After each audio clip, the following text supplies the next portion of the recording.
วัสดีครับพบกับโชคชัยชาแนลอีกคลิปต่อไปเนี่ยคลิปนี้แหละ โอเคมานะนี่มาสำรวจป่ากันแถวหลังบ้านผมเองเนี่ยแหละแถวแหลมฉบังท่าเรือแหลมฉบังดูรอบๆสิเป็นป่าเอาแล้วนะเดี๋ยวเราจะสตาร์ทรถไปกันเดี๋ยวจะปรับมุมกล้องแป๊บนึงไอ้เชี่ยทำไมไม่ไปวะ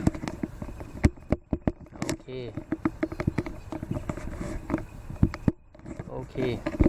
ไปกัน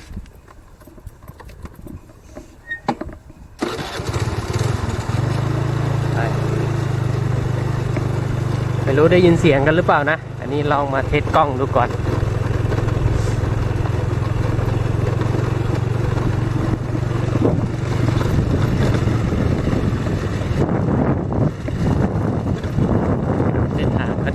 ก็น่าจะดีนะ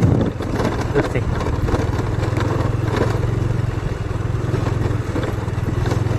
จะเรียกเป็นป่าก็ไม่ใช่นะเป็นท่าเรือเก่าไม่ใช่ท่าเรือเก่าที่เขาถมท่าเรือเตรียมจะสร้างท่าเรือตรงนี้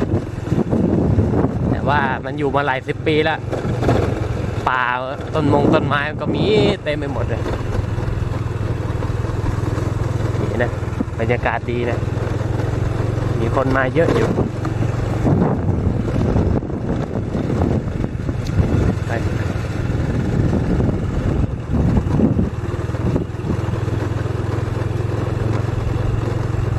เรื่อยๆนี่ก็มีแต่ต้นไม้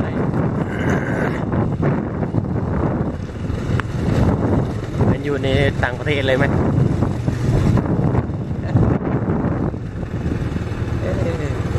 อันนี้เราไปตามเส้นทางที่เราไปกันไปก่อน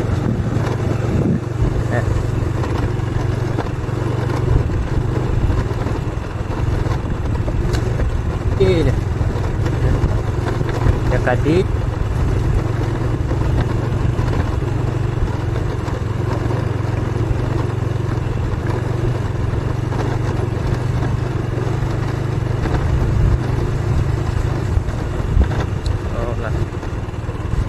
แล้วก็ลองไปฝั่งนู้นกันดูเนาะมีรอยรถใครมาดิฟมันจะเวิร์กไหมเนาะขับข้างหนึ่งถือกล้องข้างหนึ่งด้วย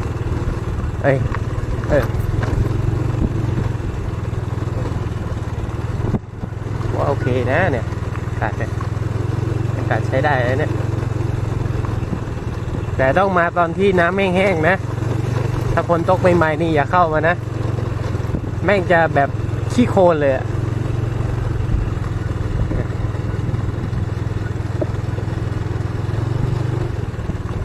สวยดีชอบมาขับรถวนคงดูป่าไปเรื่อยเปื่อย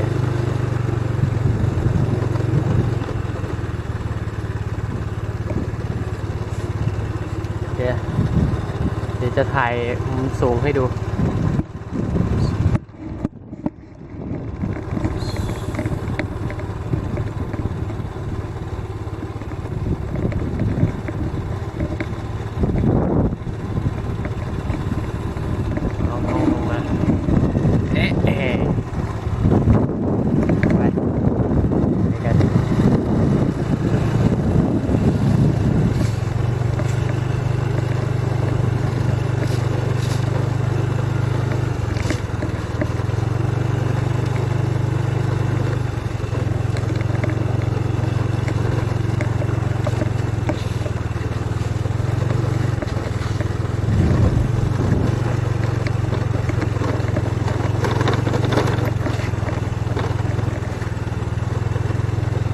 แต่นี้ก็ไม่ค่อยมีอะไรส่วนใหญ่จะมีแต่นกมีอะไรนกจะเป็นส่วนใหญ่มีหมาโอ้ยแม่งไงติดลมเลย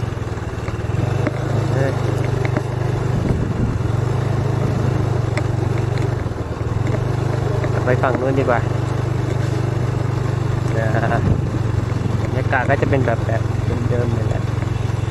ไม่มีอะไรมากมีนกทะเลเห็นไหมล่ะบินแนวอยู่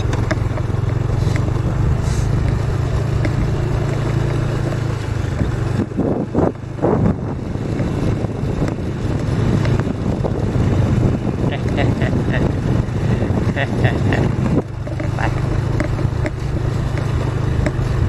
เราวนโอ้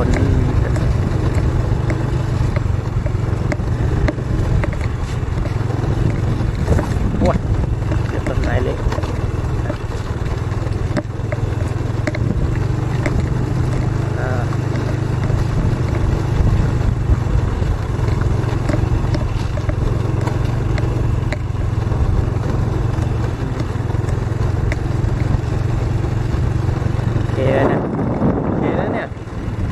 หน้ามาถ่ายหนังจริงเลยเดอะฟาสเนี่ยเดอะฟาสมาลงแถวๆเนี่ยบรรยากาศสวยจะตาย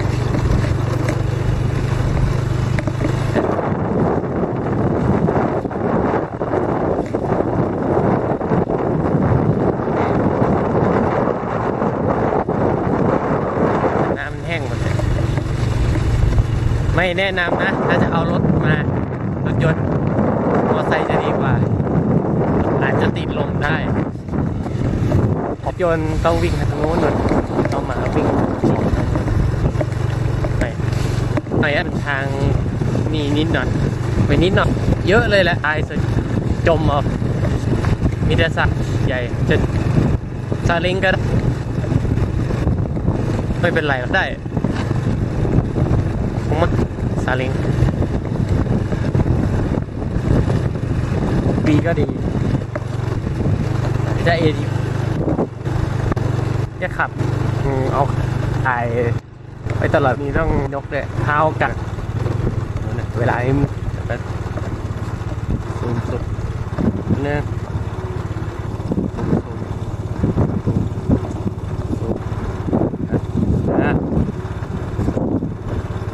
เด็กมองนะมองหน้าไม่บินวะหน้า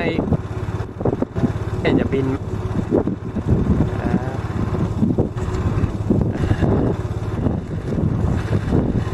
ไปต่อไปลองดูเป็นไงฝั่งนู้น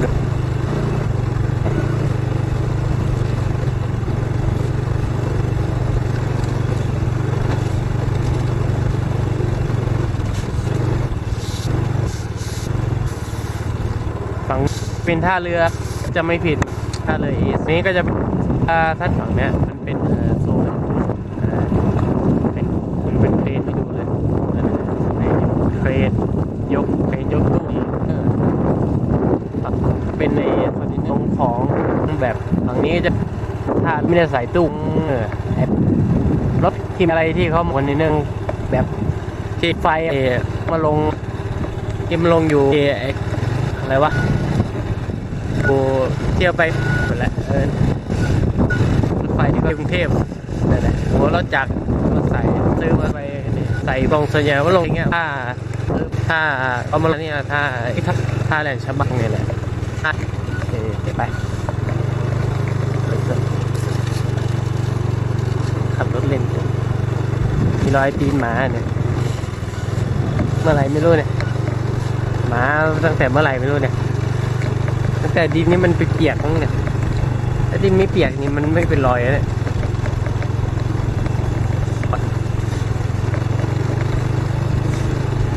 ดูบรรยากาศแต่ว่าผมจะไม่ค่อยเข้าไปตรงกลางนะมันโอกาสจะเจอเลนที่เลนมันเยอะเดี๋ยวรถมันจะจมเคยจมแล้วไปมาทีนึงจมมิดซีรีเลยมิดล้อเลยเข็นขึ้นเองโอ้ตายละหมาดชิบหายไม่มีคนช่วยเลยรู้สึกว่าจะเริ่มสะบัดแล้วรถ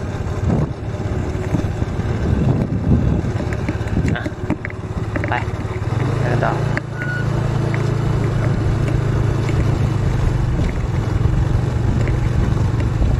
ตึก ตึกตึกตึกนะปกติข้างๆนี่มาไม่ได้เนี่ยขี้เลนจะเตะหมด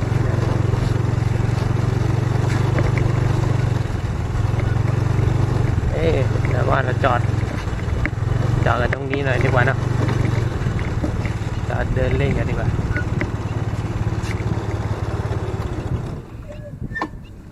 นี่กี่นาทีเนี่ย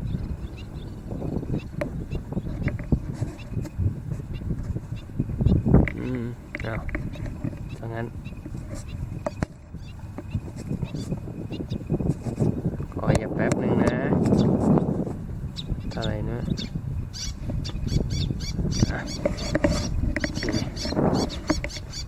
นั่นดู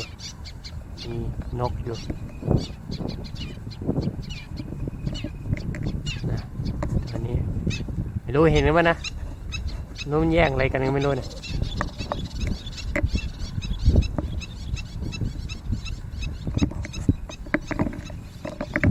มาถ่ายก็ใส่แว่นดำครับ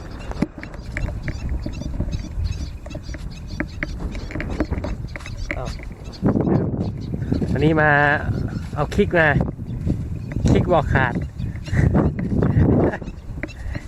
ขับไปโรงงานทุกวัน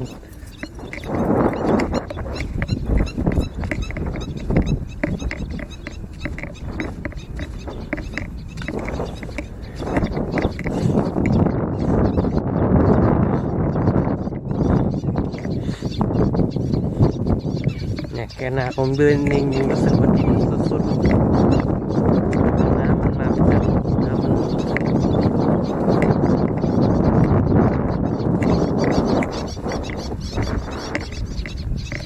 ด้วยทางนู้น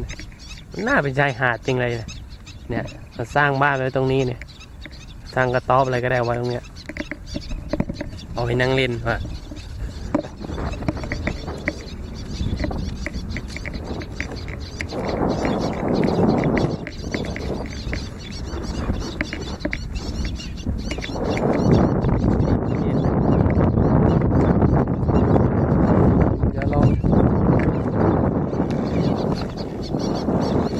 เดินดูก่อนไม่กล้าเดินมากเดี๋ยวมันจะจมบุ๋มเลย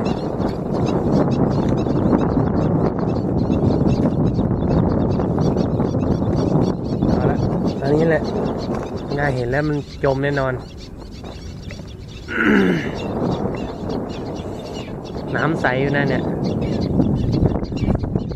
ลองซูมหาดูนกดูนกบินแถวๆนี้เพียบมันไล่ผมทุกวันไล่ผมหรือมันไล่ใครก็ไม่รู้เนี่ย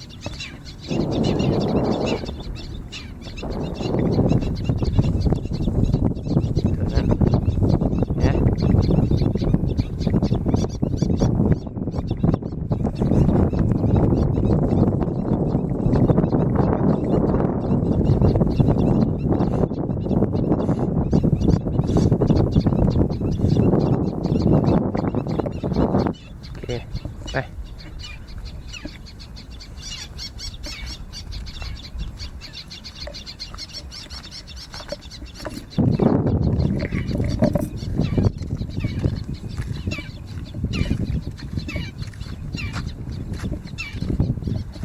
นี่แหละมันจะไล่กูไว้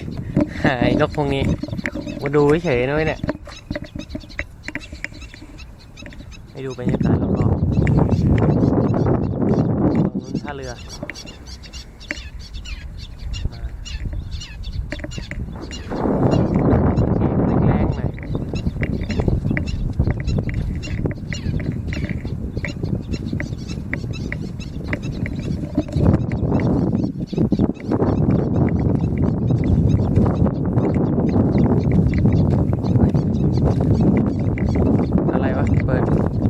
ต้องแค่10 กว่านาทีแบตมันจะหมดแล้ว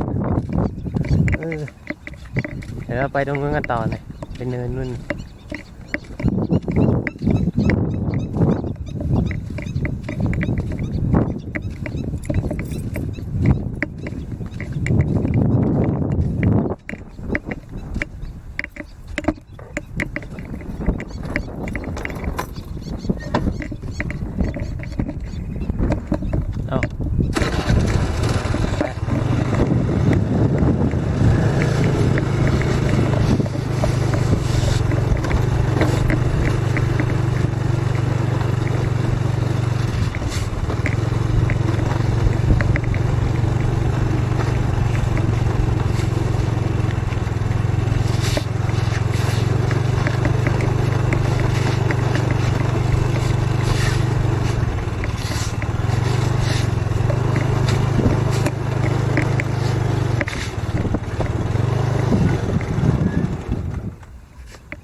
ขับรถมาดูตรงนี้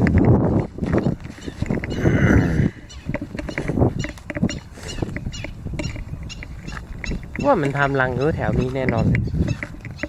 ไล่กูจังวะ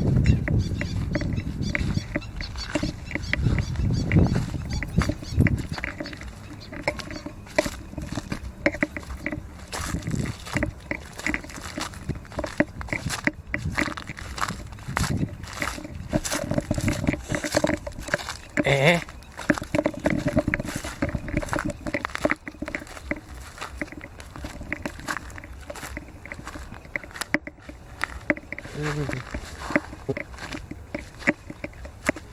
ทำไมไม่อย่างนี้ตายวะ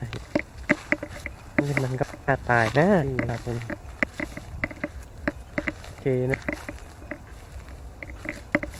นั่นแหละโอ้โอ้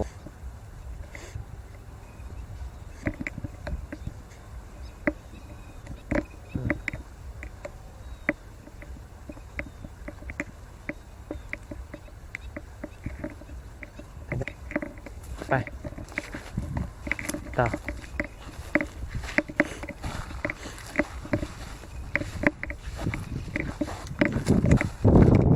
เป็นส่วนใหญ่ก็จะป่ากระถิ่นจะมีอะไรก็จะเป็นทะเลข้างหน้าโน้นฝั่งพัทยาเป็นฝั่งนั่นฝั่งเหนือพัทยาเหนือพัทยาแต่ฝั่งนู้นเนี่ยก็ไปถ่ายนะเอาคนเยอะแล้วฝั่งนี้จะไม่มีคนมาเท่ามาเดินถ่ายฝั่งนี้ไม่ค่อยอะไรผมก็เลยนี่ว่า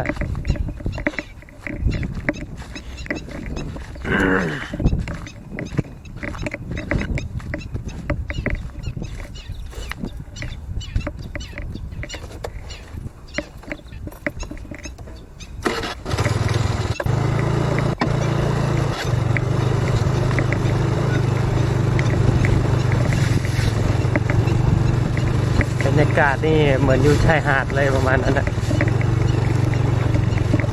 เงียบดิ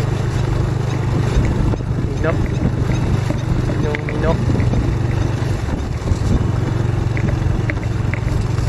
โอ้แต่ขนาดมอไซค์เนี่ยยังจมเลยโอเคแล้วจะสุดทางกันแล้วแล้วมันจะมาดู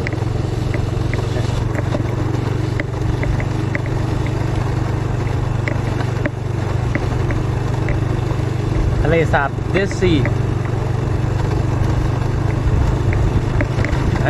ทางนั้นมีฝูงนกอยู่เรายังอยู่ไอ้เวิร์งแรกเลยนี่หว่าลืมไปนึกว่าอยู่เวิร์งที่สองแล้วนี่เป็นเวิร์งแรกนะลืมแต่ว่าเราจะไปดูนกกันก่อน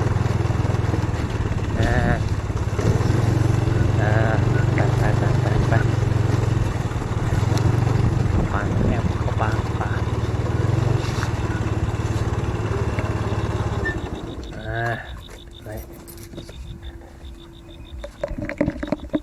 เดี๋ยวไปแอบดูนกกันผมลืมไว้ว่าอันนี้เป็นแค่เบิ้งแรก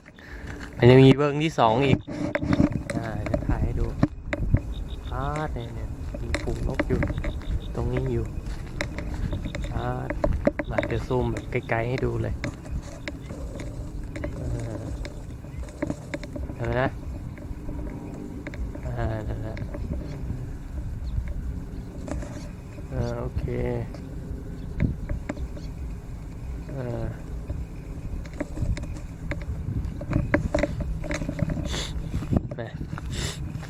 เนี่ยจะแอบดูข้างหลังมันไปก็ป่าสำรวจ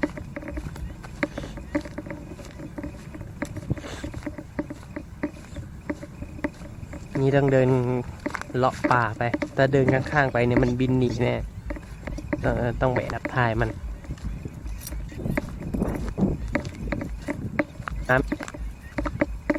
ครับนี่จะมาตอนนั้นเยอะๆนี่ผมเดินเนี่ยครึ่งเนี่ย หรือ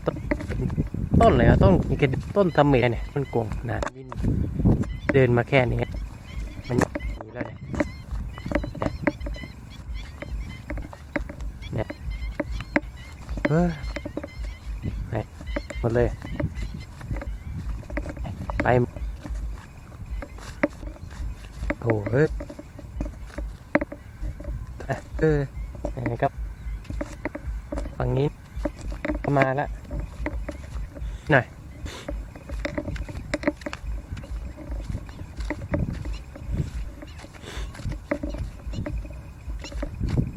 เนี่ยมีรอดนก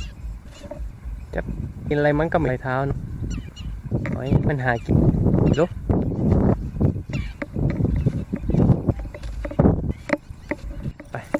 ไปฝั่งนู้นกันต่อนึกว่าหมดแล้วเนี่ยตอนแรกจะกลับเลยเนี่ยตอนแรก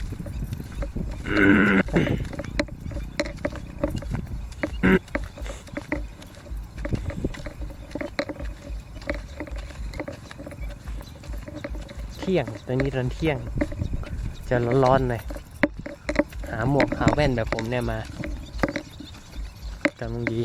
ปอกแขนด้วยกำลังดีนี่ใส่กางเกงขาสั้นมาไม่บอกเขาทำไมวะเนี่ยมันเขาอยากรู้ว่ะ